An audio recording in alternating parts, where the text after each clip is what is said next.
जाट आरक्षण को लेकर चौतरफा मचे बवाल के बीच अखिल भारतीय जाट महासंघ ने लखनऊ में प्रेस कॉन्फ्रेंस आयोजित कर मोदी सरकार पर जमकर हमला बोला।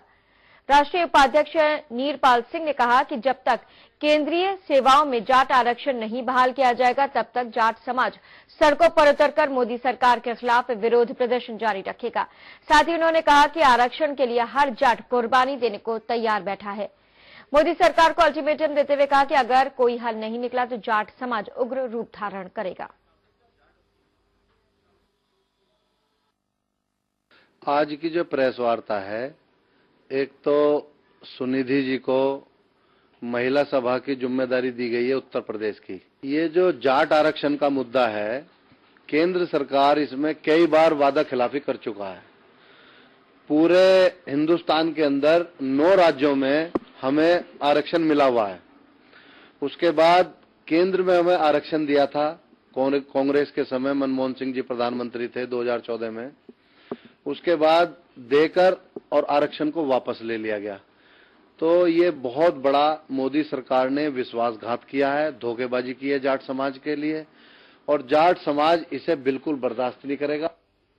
लखनऊ के केडी सिंह बाबू स्टेडियम में आयोजित national blind and deaf judo championship में 17 राज्यों के बच्चों ने शिरकत की है। जिन बच्चों को समाज नजरअंदाज कर देता है, आज वही बच्चे अपनी प्रतिभा का हुनर दिखा भारत का परचम पूरे विश्व में लहरा रहे हैं। प्रतियोगिता में हिस्सा लेने पहुंचे बच्चे एक दूसरे का हाथ ऐसे थामे नजर आए मानो इस अंधेरी दुनिया में दोनों ही एक दूसरे का सहारा हो। कोई अपने साथी को जूडो की ड्रेस पहना रहा था तो कोई हाथ पकड़कर सीढ़ी चढ़ा रहा था। प्रतियोगिता में हरियाणा समेत कई राज्यों के बच्चे अपनी खुशियां समेटते नजर आए। इस 5 दिवसीय प्रतियोगिता में राज्य स्तरीय नहीं बल्कि विश्व स्तरीय खिलाड़ियों ने भी शिरकत की। इस कार्यक्रम का आयोजन UP blind and para judo association ने किया। एसोसिएशन के अध्यक्ष मुकेश के मेश्राम ने कहा कि इस तरह के आयोजन का लक्ष्य है कि ऐसे बच्चों को भी समाज की मुख्य धारा में जोड़ा जाए, क्योंकि ये भी समाज का एक अहम हिस्सा है।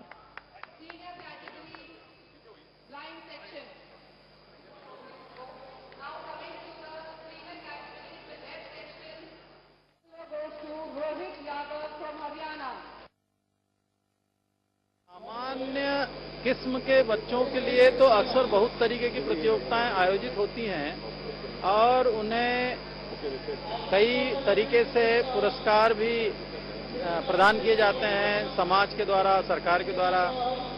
ये एक अलग किस्म की, अनोखी किस्म की चैंपियनशिप है और इसमें पूरे हिंदुस्तान से लगभग 17 राज्यों के पार्टिसिपेंट्स आए हुए हैं।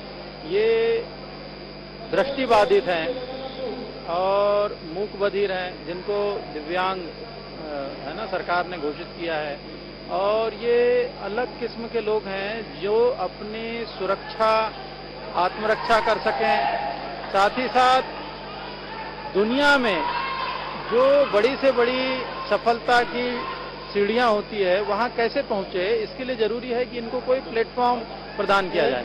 यार 81 केजी में और हमें एशियन गेम में ब्रॉन्ज मेडल आया था। हरियाणा गवर्नमेंट तो जी खूब मदद कर रही है। और मुंजाल सर हैं, इन्होंने हमें को रास्ता दिखाया और हम तो कोई चीज का पता भी नहीं था। इन्होंने हमारे लिए बहुत मदद की, ले जाना लेना, और जी हमें बहुत अच्छा काम किया। अंधेरी और अनसुनी दुनिया के ये वो नायाब सितारे हैं जिनको शायद कुदरत ने इस लायक नहीं बनाया कि वो जगमगाती दुनिया को देख सकें। लेकिन हाँ, ये किसी सबक से कम नहीं जो सब कुछ होते हुए भी निराश हैं। इन बच्चों के लिए सिर्फ एक शेर ही काफी है कि दुनिया की अभी असली उड़ान बाकी है। अभी तो नापी है सिर्फ मुट्ठी भर जमीन, अभी तो कामयाबी का पूरा आसमां बाकी है। कैमरामैन सुभाष भट्ट के साथ मनीष श्रीवास्तव, के न्यूज लखनऊ। लखनऊ में वुमेन पावर लाइन 1090 के पूर्व प्रभारी राघवेंद्र प्रताप सिंह के खिलाफ चल रही जांच अब पूरी हो गई है। पावर लाइन की डिप्टी एसपी बबीता सिंह ने जांच में राघवेंद्र को नियमों के उल्लंघन का दोषी मानते हुए जांच रिपोर्ट आईजी नवनीत सिकेरा को सौंप दी है। आईजी ने बताया कि राघवेंद्र रेडियो मुख्यालय से आए थे, इसलिए विभागीय कार्रवाई भी मूल विभाग के अधिकारी ही करेंगे। उन्होंने बताया कि रिपोर्ट रेडियो मुख्यालय भेज दी गई है। गौरतलब है कि रेडियो मेंटेनेंस ऑपरेटर राघवेंद्र के खिलाफ लखनऊ विश्वविद्यालय की विधि छात्रा ने छेड़छाड़, अभद्रता और मदद न करने का आरोप लगाया था।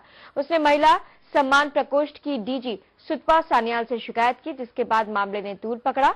वहीं सीएम ने इस मामले को संज्ञान में लेते हुए राघवेंद्र को तत्काल मूल विभाग भेजने और पावर लाइन के आईजी को जांच के निर्देश दिए थे।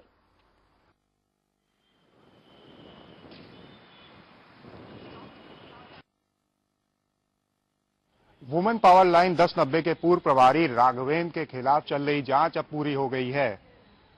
वुमेन्स पावर लाइन की डिप्टी एसपी बबीता सिंह ने जांच में राघवेंद्र को नियमों के उल्लंघन के मामले में जो जांच रिपोर्ट थी वो आईजी नवदीप शिकेरा को सौंप दी है। लखनऊ से कैमरा पर्सन अमित के साथ अनिरुद्ध शुक्ला, के न्यूज। आईपीएल की तर्ज पर कानपुर के ग्रीन पार्क स्टेडियम में डीपीएल 7 का रविवार को धमाकेदार आगाज होगा। 21 से 28 तक चलने वाली डेन प्रीमियर लीग में 10 टीमें होंगी जो खिताबी जीत के लिए एक दूसरे से भिड़ेंगी। लीग की शुरुआत के एक दिन पहले ग्रीन पार्क स्टेडियम में टीमों ने जमकर नेट प्रैक्टिस की और पसीना बहाया। लीग के आयोजक Den Ambe cable network limited के संजीव दीक्षित ने बताया कि डेन से जुड़े प्रदेश भर के क्रिकेट प्रतिभा के धनी केबल ऑपरेटर्स और ब्रॉडकास्टर्स को नीलामी प्रक्रिया के तहत टीमें बनाई गई हैं। लीग का आखिरी मैच 28 फरवरी को ग्रीन पार्क स्टेडियम में दूधिया रोशनी में खेला जाएगा। मैन ऑफ द सीरीज को हार्ले डेविडसन बाइक, विजेता टीम को स्कूटी और रनअप टीम को डबल डोर फ्रिज का तोहफा दिया जाएगा।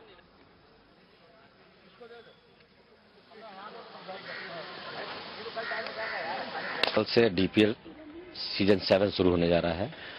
कल सुबह 8 बजे इस उद्घाटन है। उद्घाटन माननीय डीएम साहब कानपुर नगर के द्वारा होगा।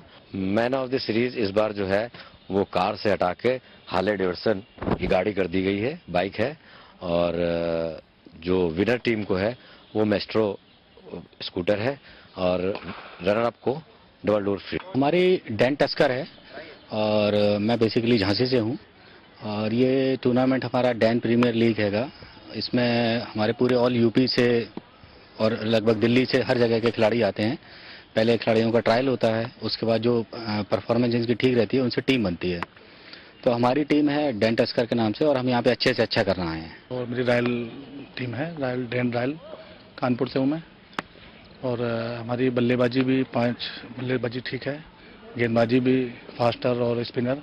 पिच को देखते हुए पिच मुलायम पिच है और पिच का रुख स्पिनर के लिए अच्छी होगी, तो जिससे कि हमारी टीम अच्छा करेगी। और ये 7वां प्रीमियर लीग चल रहा है और हम इस टीम मैच को जीत के ही अच्छा। जैसा कि आप लोग अभी देख के कह सकते हैं इसके पिच के बारे में कि काफी समतल सा विकेट है, तो बैट्समैन पिच है ये, काफी स्कोर देखने को मिलेगा यहाँ पे आपको। और करीबन 10-15 दिन से हम लोग यहाँ पे बहुत मेहनत कर रहे हैं, सभी अपना अपना कंट्रीब्यूट कर रहे हैं। तो एक बहुत ही अच्छी प्रतियोगिता की तरह हम लोग बढ़ रहे हैं, काफी मजा आएगा, काफी इलेक्ट्रीफाइंग सा एटमॉस्फेयर है आज यहाँ।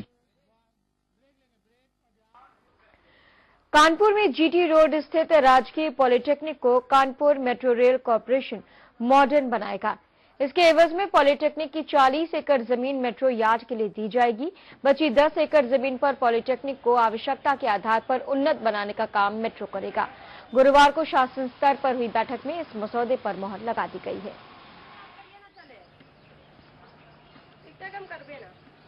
प्रमुख सचिव आवास की अध्यक्षता में 18 फरवरी को बैठक हुई थी, जिसमें प्रौद्योगिक शिक्षा विभाग के प्रमुख सचिव श्री सिंगल जी, निदेशक प्रौद्योगिक शिक्षा श्री ओपी वर्मा जी एवं मैं स्वयं उपस्थित था वहाँ पे। और इस बात पे सहमति बनी कि पॉलिटेक्निक और मेट्रो दोनों इसी कैंपस में बनाए जाएंगे। और इस संबंध में एक समिति के गठन का निर्देश हुआ है, जो कि ये चिन्हित करेगी कि कहाँ पे पॉलिटेक्निक होगा और कहाँ पर मेट्रो होगा।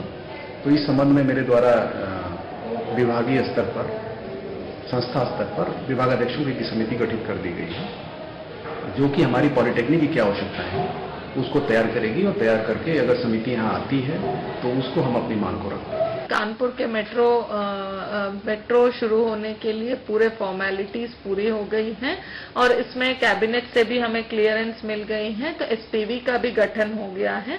इसी के तहत हमें जो मेट्रो बनेगा यहाँ पे, इसमें एक उनका यार्ड के लिए भी जरूरत है, तो इसको हमने पहले ही ये जमीन चिन्हित की गई थी, तो उसमें एक बैठक भी हुई शासन स्तर पे, तो वो 50 एकड़ का जमीन है टोटल पॉलिटेक्निक में, तो इसको हम लोग 10 एकड़ में उनको सीमित करके वहां उनके लिए एक नया बिल्डिंग बनाया जाएगा और फिर बाकी जो 40 एकड़ जो बचते हैं 40 एकड़ उसमें ये मेट्रो का यार्ड बनेगा।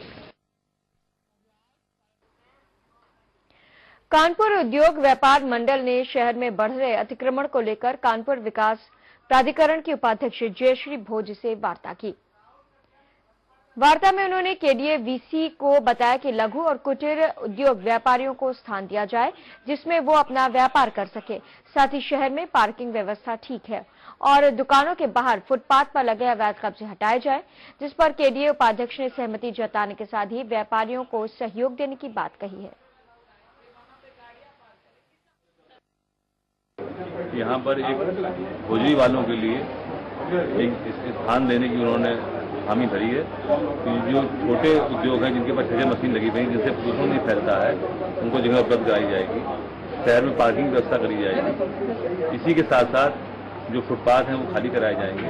सबसे बड़ी बात आज ये तय हुई है कि जो भी लीगल मैटर चलेंगे कोर्ट में केडीए के साथ में, उनमें व्यापारी अपना सहयोग देंगे और कानपुर के विकास में आई बाधाओं को दूर करेंगे। कानपुर से एक शर्मसार कर देने वाली घटना सामने आई है। सचिंदी थाना क्षेत्र के तुन्ना सुरार गांव में मजदूर दंपत्ति की 3.5 साल की मासूम बच्ची के साथ दुष्कर्म कर पड़ोसी युवक फरार हो गया है। वहीं पुलिस आरोपी युवक की तलाश कर रही है। बच्ची को मेडिकल के लिए जिला महिला चिकित्सालय डफरिन लाया गया। परिजनों ने बताया कि पड़ोस में रहने वाला अनुज बच्ची को खिलाने के बहाने अपने घर ले गया। पुलिस ने आरोपी युवक के खिलाफ दुष्कर्म और पास्को एक्ट के तहत मुकदमा दर्ज कर लिया है।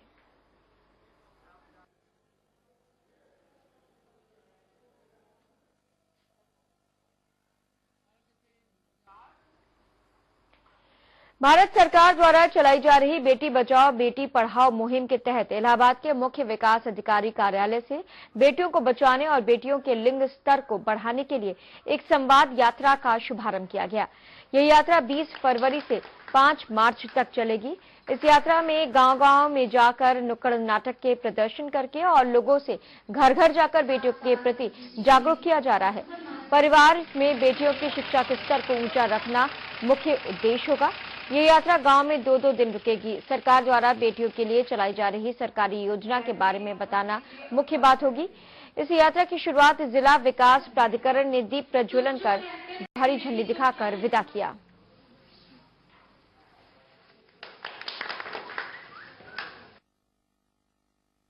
उत्तर प्रदेश सशक्तिकरण मिशन के तहत बेटी बचाओ बेटी पढ़ाओ का संचालन महिला समाख्या द्वारा 70 जनपद में किया जा रहा है, जिसका मुख्यतः उद्देश्य है बेटियों में घटते लिंगानुपात को बढ़ावा देना, उनकी शिक्षा और सुरक्षा को लेकर बातचीत करना। और इसी क्रम में हम लोग एक संवाद यात्रा करने जा रहे हैं आज, जो कि 20 तारीख से लेकर 5 मार्च तक 20 फरवरी से लेकर 5 मार्च तक होनी है। इस दौरान हम लोग जन जन से जुड़ के संपर्क करेंगे।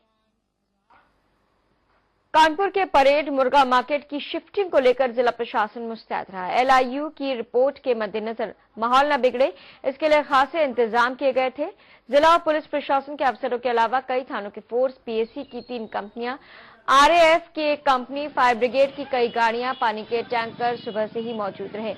आपको बता दें कि मुर्गा मार्केट विवाद खत्म होने का नाम नहीं ले रहा है। मछली मार्केट में अस्थायी तौर पर बनाए गए एकता मार्केट में शनिवार को मुर्गा व्यापारियों ने शिफ्ट होना था, लेकिन वहां व्यवस्थाओं का हवाला देकर व्यापारियों ने हंगामा करना शुरू कर दिया। व्यापारियों को मनाने के प्रशासनिक अधिकारियों का पसीना छूट गया। चारों तरफ से खुले टीन शेड, गुणवत्ता विहीन निर्माण, बिजली, पानी, शौचालय, पक्की सड़क के अभाव के चलते मुर्गा व्यापारियों ने प्रशासनिक अधिकारियों के सामने अपनी आपत्तियां उठाई, जिसे जल्द से जल्द दूर करने का अफसरों ने वादा किया है। मुर्गा कारोबारियों का आरोप है कि जिस जमीन पर वो लोग काबिज हैं वो वक्फ बोर्ड की है और प्रशासन गुमराह कर इसे नजूल की बता रहा है। मुख्यालय में मामला विचाराधीन है। 8 मार्च को इस मामले की सुनवाई है। इसके बावजूद प्रशासन उनके उजाड़ने में जुटा है। कुल मिलाकर मार्केट शिफ्टिंग की कवायद जारी है। अब कितनी सफलता मिलती है, आने वाला वक्त ही बताएगा। हालांकि प्रशासनिक अधिकारी भी फूंक फूंक कर कदम रख रहे हैं, वो किसी प्रकार का बल प्रयोग करने के मूड में नहीं है। परेड बजा के पुश्तैनी दुकानदार हमारे दादा के, हमारे अब्बा के नाना बैठते थे यहाँ पे। 150 साल पुराने हम लोग दुकानदार यहाँ के हैं और हम लोगों के साथ ये जुल्म हो रहा है, अत्याचार हो रहा है। ये पुलिस इतनी बड़ी लगा करके हैरेसमेंट करा जा रहा है। क्या हो रहा है आज? क्या कहा जा रहा है? आज कह रहे हैं खाली करो। कैसे खाली कर दे? आदमी क्या खाएगा, क्या पिएगा? हमारे बच्चे क्या खाएंगे? विरोध कोई नहीं, इनकी कुछ कमियों के लिए इन्होंने कहा कि कुछ फैसिलिटीज ये और चाहते हैं, जिसके लिए हम लोग ने कह दिया है, जैसे कोई बिजली लगाने का या खरंजा लगाने का, दुकानों का साइज थोड़ा बढ़ाने का। तो जितना मैक्सिमम हम लोग कर सकते हैं उतना इनके साथ सहयोग करेंगे और इनको वो सारी फैसिलिटीज देंगे जो ये कह रहे हैं। मुर्गा मार्केट को शिफ्ट करने के लिए पूरी तैयारियां कर ली गई हैं और कहीं किसी प्रकार की कोई दिक्कत नहीं है। व्यापारियों ने अपनी सहमति से, आपसी सहमति से, विकास के मद्देनजर इसको यहाँ पर शिफ्टिंग हो रही है और थोड़ी बहुत जो अभी कमियां हैं वो समय के साथ ही इसको जो है 2-4 दिन में इसको पूरा कर लिया जाएगा और कहीं किसी प्रकार की कोई दिक्कत नहीं है। सूबे में स्वास्थ्य की व्यवस्था को चुस्त दुरुस्त रखने के लिए एमबीबीएस की 700 सीटें बढ़ाई गई हैं। साथ ही कोई भी स्वास्थ्य सुविधाओं से वंचित नहीं रहेगा और लापरवाही करने वाला कोई भी डॉक्टर को बख्शा नहीं जाएगा। ये बातें सूबे के स्वास्थ्य चिकित्सा एवं जंतु विज्ञान मंत्री डॉक्टर शिव प्रताप ने मेडिकल कॉलेज में आयोजित बायोकेमिस्ट्री विभाग की कार्यशाला के दौरान कही। उन्होंने बताया कि सूबे के मुखिया ने सबसे पहले हर एक की स्वास्थ्य की सुविधाओं पर ध्यान दिया है।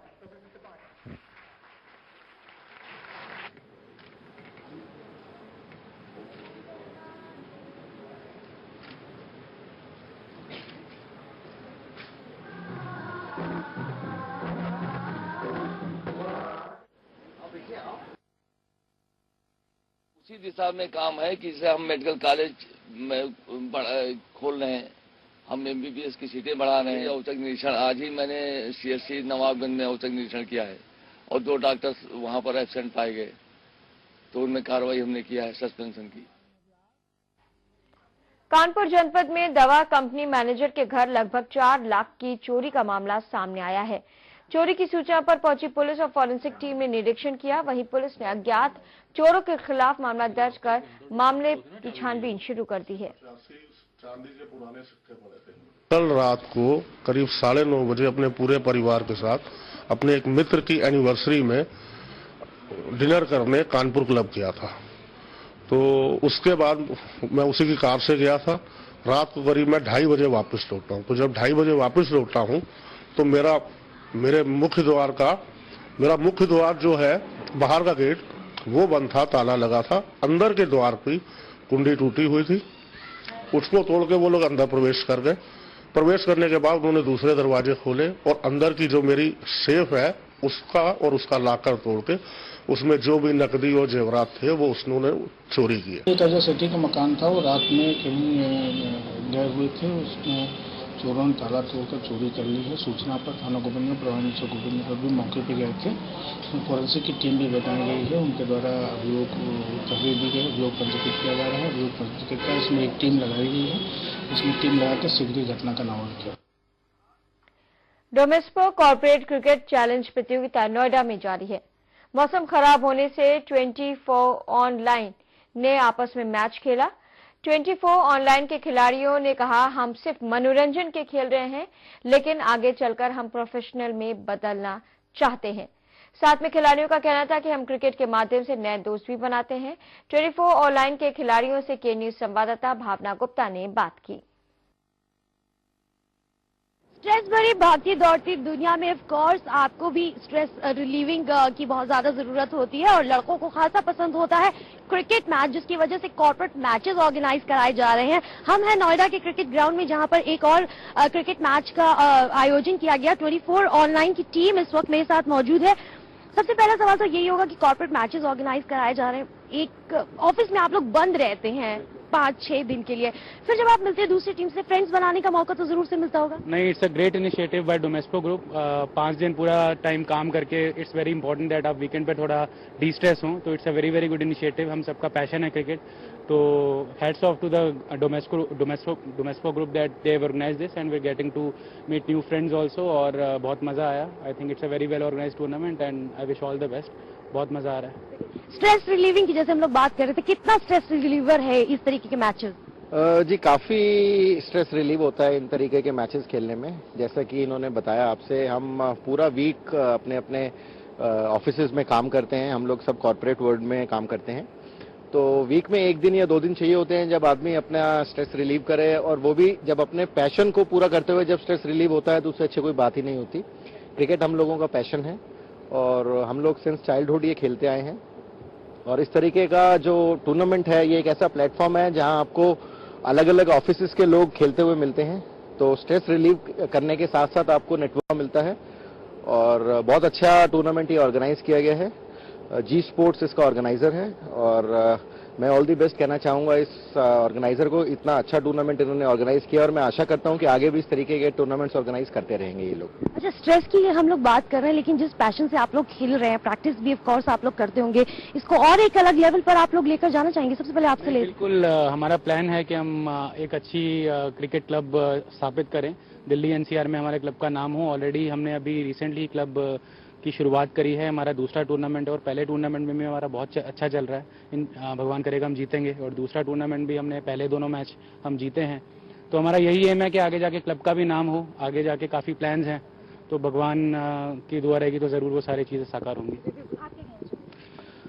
जी बिल्कुल, आने वाले समय में हम कोशिश करेंगे कि हम एक और ऊपर लेवल जाकर खेलें, और हमारा जो ये टीम है ये थोड़ी नई टीम है, बिकॉज इसमें यंगस्टर्स भी हैं, इसमें एक्सपीरियंस लोग भी हैं, और हम सब कॉर्पोरेट वर्ल्ड से हैं, तो सब लोगों को जोड़कर एक टीम बनाना अपने आप में एक थोड़ा सा मुश्किल टास्क है, बट हम लोग ये कर पाए हैं और अभी तक हम काफ़ी अच्छा खेले हैं। पिछला टूर्नामेंट जो हमने जिसमें भाग लिया उसमें भी हम अभी टॉप 3 में हैं, और इस टूर्नामेंट में आज हमारा दूसरा मैच था, तो जिसमें हम विजयी दोबारा से हुए हैं, तो हमारे अगले राउंड में जाने के चांसेस भी बहुत बढ़ गए हैं, और मुझे उम्मीद है कि हम आगे अच्छा प्रदर्शन करते हुए इस टूर्नामेंट में ऊपर से ऊपर जाएंगे। हालांकि मैच आज नहीं हो पाया, फ्रेंडली मैच था शायद आप लोगों के बीच में, कितना मजा आया, कितना इंटरेस्टिंग था वो भी? नहीं, बिल्कुल, हम हमेशा एज अ यूनिट दूसरी टीम के साथ ही खेलते हैं, तो आज एक दूसरे के साथ खेल के पता लगा कि किसकी क्या स्ट्रेंथ्स है, क्या वीकनेसेस हैं, तो बहुत मजा आया। अल्टीमेटली एंजॉय करना एम था, तो वो चीज़ हमने करी, और उसमें भी आप ही लोग जीत गए ना। एक्चुअली जब एक ही टीम को आधा आधा बांट के खेला जाता है तो जीतती तो टीम ही है, तो वही आज भी हुआ, और कोई भी टीम जीती दोनों में से, but at the end of the day हमारी टीम जीती है और बहुत खुशी हो रही है। चलिए, ये थी विनिंग टीम हमारे साथ में, और पैशन जो है क्रिकेट का वो यहाँ पर इन मैचेस में देखने को मिलता है। स्ट्रेस रिलीविंग के मकसद से कहीं ना कहीं ये मैचेस शुरू हुए थे, लेकिन अब इसको अगले लेवल पे ले जाने की तैयारियां भी शुरू हो चुकी है, और हम मुबारकबाद देना चाहते हैं और ऑल द बेस्ट कहना चाहते हैं इन सभी टीम्स को। कैमरामैन यादव शर्मा के साथ भावना गुप्ता, के न्यूज, नोएडा। इलाहाबाद में केंद्रीय मंत्री गिरिराज सिंह ने जेएनयू मुद्दे पर कांग्रेस उपाध्यक्ष राहुल गांधी पर बड़ा हमला बोला है। गिरिराज सिंह ने साफ तौर पर कहा कि जेएनयू मामले में राहुल गांधी आतंकी हाफिज सईद की भाषा बोल रहे हैं। राहुल गांधी के साथ ही विपक्ष कुछ नेताओं की इस तरह की बयानबाजी से पाकिस्तान खुश होगा। गिरिराज सिंह ने राहुल गांधी पर देश को तोड़ने का आरोप लगाते हुए उन्हें ऐसा नहीं करने की नसीहत दी। उनके मुताबिक राहुल गांधी को समझना चाहिए कि अगर देश ही नहीं रहेगा तो वो सियासत कैसे करेंगे। सड़कों पर उतर के भारत विरोधी नारे लगाए, तब कहां चुप हो गए थे राहुल गांधी एंड कंपनी और इनटॉलरेंस वाले लोग। अलगाववादी तत्व आते हैं, राष्ट्र विरोधी नारे लगाते हैं और उस पर राजनीति कर रहे हैं। बड़े बड़े लोग अभिव्यक्ति की बात कर रहे हैं। राहुल गांधी के लिए भी कह रहा हूं, जो गांधी की दुहाई देने वाले लोग हैं उनको भी कह रहा हूं। 10वीं और 12वीं के इम्तिहान में नकल रोक पाने में पूरी तरह नाकाम साबित हुआ। यूपी बोर्ड अब बेतुकी दलीलें पेश करते हुए मीडिया पर ही भेदभाव करने का आरोप लगा रहा है। पहले दिन ही तमाम जगहों पर खुलेआम नकल होने की तस्वीरें सामने आने के बाद बोर्ड के फरमान अफसरान इसे रोकने के बजाय ऐसी दलीलें पेश कर रहे हैं जिसे सुनकर कोई भी हैरत में पड़ जाएगा।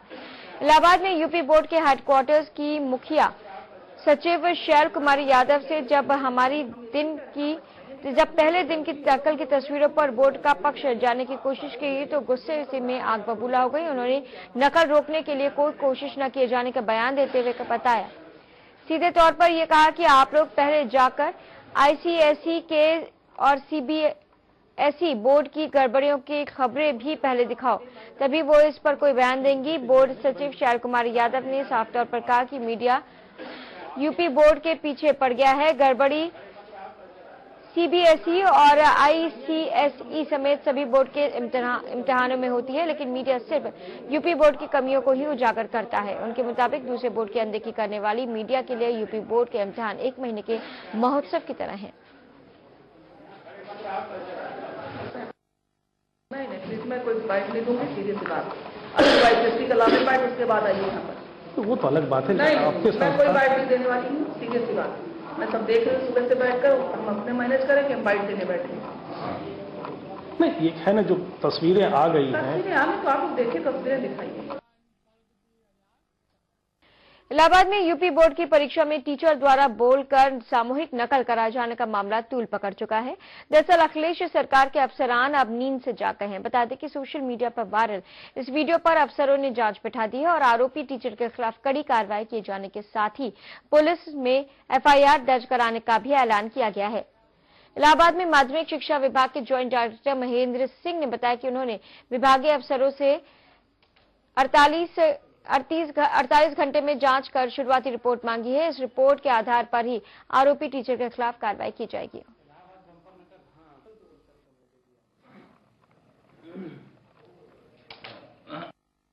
जो सोशल मीडिया की वीडियोज हैं, और मैं कहूंगा कि सोशल मीडिया का इसके लिए मैं धन्यवाद भी ज्ञापित करूंगा कि कहीं भी कोई ऐसी स्थिति है तो वो अगर आती है और हम उसकी जांच करा के उस पर हम पूरी कार्रवाई करेंगे। जो भी इसमें इन्वॉल्व होगा उसके विरुद्ध जो है वो कठोर कार्रवाई की जाएगी। जो टीचर इमला बोल रहे हैं, जो टीचर इमला बोल रहे हैं उनके विरुद्ध भी कार्रवाई की जाएगी और प्रथम सूचना रिपोर्ट दर्ज जाके, चूंकि वो तो हमारे पास प्रमाण है और उस प्रमाण के रूप में उनके विरुद्ध एफआईआर दर्ज कराई जाएगी नकल में उनकी संलिप्तता मानते हुए। अखिलेश यादव राज में यूपी पुलिस किस कदर बेलगाम हो गई है, इसका नतीजा इलाहाबाद में देखने को मिला। सड़क जाम कर जमकर हंगामा करने के आरोपियों का तो पुलिस कुछ नहीं बिगाड़ सकी, लेकिन उसकी खुन्नस फुटपाथ के गरीब दुकानदारों पर निकली। पुलिस ने 2 दर्जन से ज्यादा अस्थायी दुकानों और गुमटियों को तोड़-फोड़ कर तहस-नहस कर दिया। हफ्ते तब हुए जब गलियों में खड़े कई दोपहिया वाहनों पर भी लाठियों से तोड़फोड़ की गई। यूपी पुलिस के जवानों की इस कथित जाबाजी ने कई परिवार के सामने रोजी रोटी का संकट पैदा कर दिया है। वहीं पुलिस के अफसरों का कहना है कि एक्सीडेंट की घटनाओं को रोकने के लिए उनके जवानों ने अतिक्रमण हटाया है। हालांकि पुलिस के पास इस बात का जवाब नहीं कि अतिक्रमण हटाना उसका नहीं बल्कि दूसरी एजेंसियों का काम है।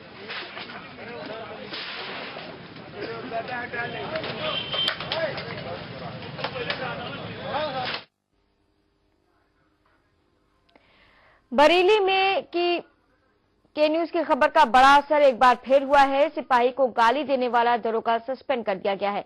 आईजी ने कार्रवाई की है। आपको बता दें कि बरेली में एक दरोगा साहब अपने ही साथी सिपाही के साथ गाली गलौज करने के साथ फोन पर जमकर हड़का रहे थे। दरोगा और सिपाही के बीच गाली गलौज का ऑडियो व्हाट्सएप पर वायरल हो गया है।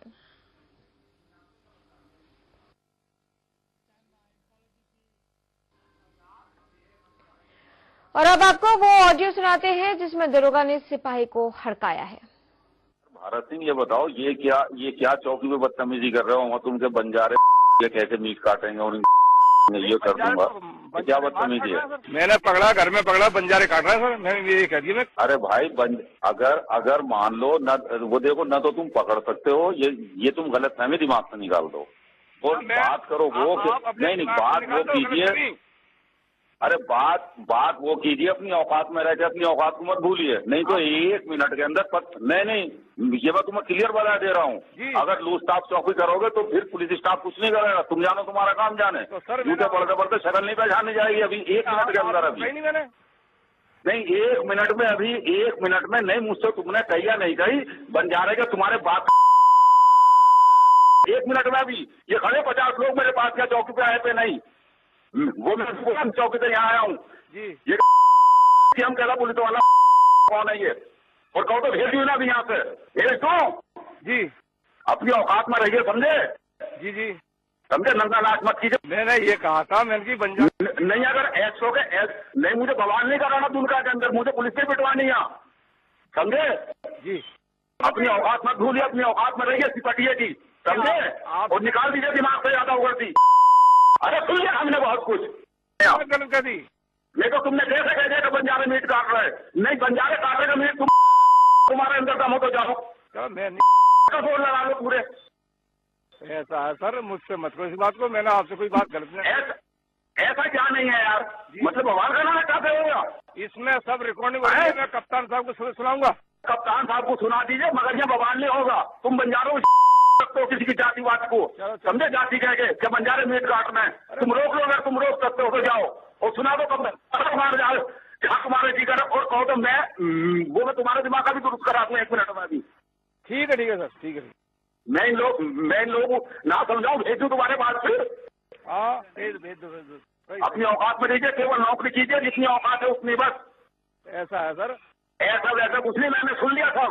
मैं जो बता रहा हूँ रिकॉर्ड कर ले और सुना दे जाकर कप्तान को, समझे, सकन्ने परेशानी आएगी यहाँ। बहुत दानागिरी हो गई, बहुत मैंने तुम्हें सहन कर लिया, इससे ज्यादा सहन नहीं करूंगा। और सबसे पहले लड़की मैं मारूंगा, कर ले अभी रिकॉर्ड। क्या करो? सबसे पहले मैं ही मारूंगा, इस बात को रिकॉर्ड कर ले, कप्तान को सुना देना। अरे सर, किसे मारोगे? अरे तुझे मारूंगा, और किसे मारूंगा, और क्या तो क्या मारू, क्या तो बता।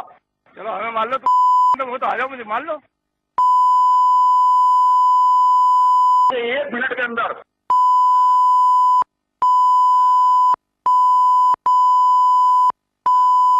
बता तू है कहाँ, ले मैं अभी आ रहा पहले यार। भारत गांव की सरकार बनते ही अब प्रधानी चुनाव की रंजिशों का दौर भी शुरू हो गया है। मामला बरेली का है, जहां प्रधानी चुनाव की रंजिश में मौजूदा प्रधान के पति और समर्थकों ने ताबड़तोड़ फायरिंग कर प्रधान पद प्रत्याशी रहे युवक की हत्या कर दी। वारदात से आक्रोशित सैकड़ों लोग सड़क पर उतर आए और आवरा शाहबाद रोड जाम कर दिया, जिसके बाद पुलिस ने 4 आरोपियों के खिलाफ मुकदमा दर्ज कर एक को गिरफ्तार कर लिया है।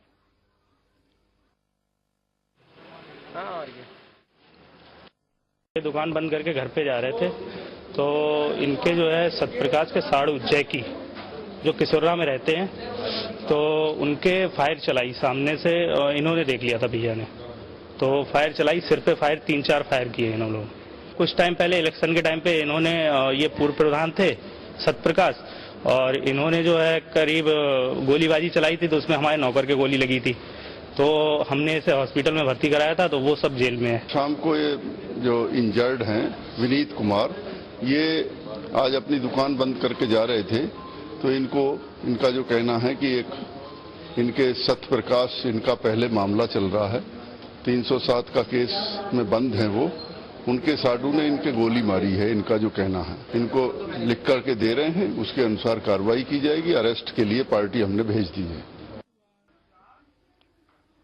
सपा से राज्यसभा सांसद प्रोफेसर रामगोपाल यादव आज मथुरा के गोवर्धन कस्बे में एक धार्मिक आयोजन में शामिल होने पहुंचे। आयोजन में संतजनों का आशीर्वाद लेने के बाद मीडिया से रूबरू होते हुए प्रोफेसर रामगोपाल यादव ने कहा कि मथुरा आकर मन को शांति मिलती है। साथ ही मथुरा के विकास को लेकर कहा कि प्रदेश सरकार मथुरा, गोवर्धन और वृंदावन के विकास के लिए तत्पर है और सरकार बनने के बाद से ही मुख्यमंत्री ने ब्रिजभूमि के सर्वांगीण विकास की कोशिशों के तहत मथुरा और आसपास के क्षेत्र में विकास कार्य कराने शुरू कर दिए हैं। इस दौरान सपा नेता किसी भी राजनीतिक सवाल का जवाब देने से बचते नजर आए। देखिए, यहाँ जब आते हैं तो भक्त भावना से भी आते हैं और स्वामी जी से हमारा विशेष लगाव है। हनुमान जी का मैं भी भक्त हूँ, तो उनके दर्शन करने आते हैं और जब इस तरह के लोगों के दर्शन हो जाते हैं तो मन चित्त सब शांत रहता है और अच्छी बातें ही दिमाग में आती हैं, किसी के नुकसान की बात नहीं आती। तो ये जरूरी है, जिस तरह की व्यवस्था चल रही है उसमें ये जरूरी है कि लोग जो है ठीक तरीके से रहें, अमन चैन से रहें, नफरत न हो किसी के बीच। साध्वी रितमरा के वात्सल्य ग्राम में चल रहे वात्सल्य महोत्सव में केंद्रीय मंत्री नितिन गडकरी ने हिस्सा लिया। वात्सल्य महोत्सव की प्रशंसा करते हुए कहा कि दीदी माँ बच्चों के लिए अच्छा काम कर रही हैं। इस अवसर पर अपने संबोधन में उन्होंने कहा कि स्वामी विवेकानंद ने कहा था कि हमारे देश ने कभी अन्याय और अत्याचार नहीं किया। आज दुनिया ही नहीं, अमेरिका ही नहीं, पूरी दुनिया को आतंकवाद से लड़ने की जरूरत है, क्योंकि आतंकवाद अपनी ताकत के बल पर अराजकता फैलाते हैं। इसके लिए हमें ही नहीं, पूरी दुनिया को विचार करना होगा।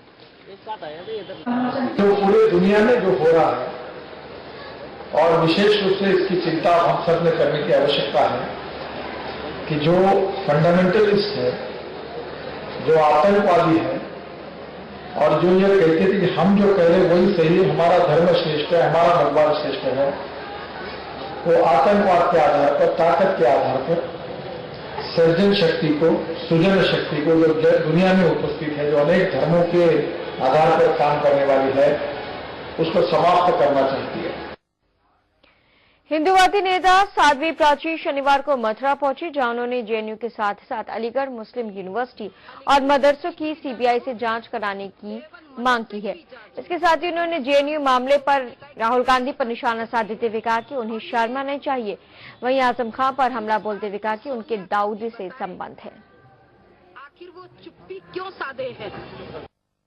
निश्चित रूप से केवल जेएनयू की नहीं जांच होनी चाहिए, अलीगढ़ यूनिवर्सिटी की भी जांच हो, देवन मदरसे की भी जांच हो।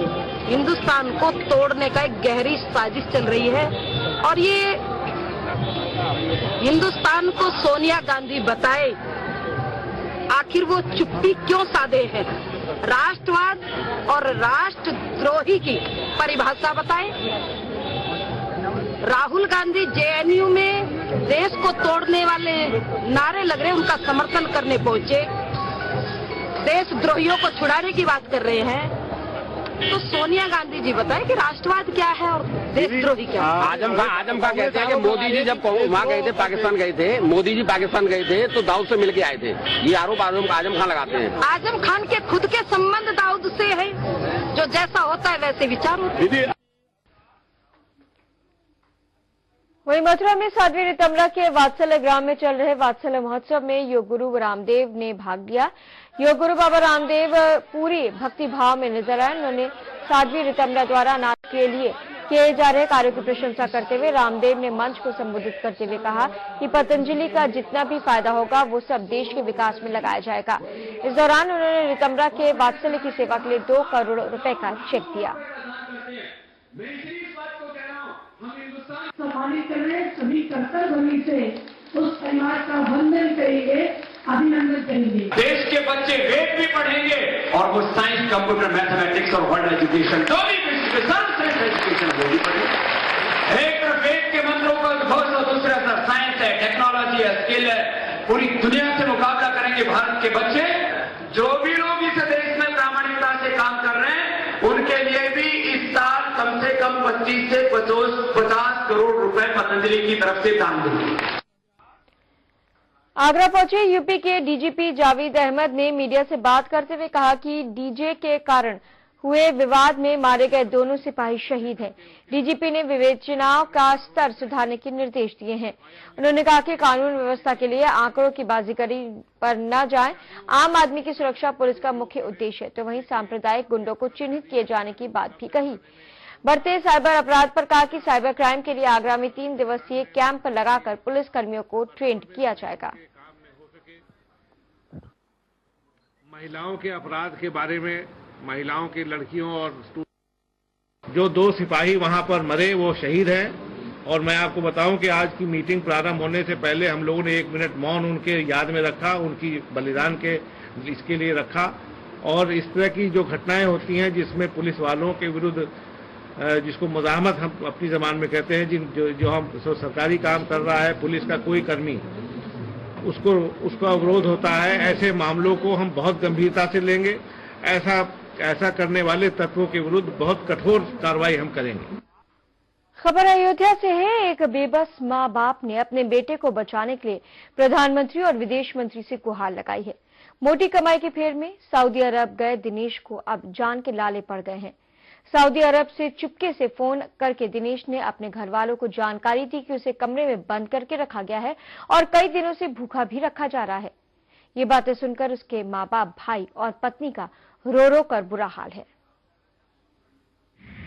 बेबस है परिवार, माता पिता कर रहे हैं गुहार, पत्नी का है रो रो कर बुरा हाल, विदेश में फंसा घर का चिराग, मेरे बेटे को बचा लो सरकार।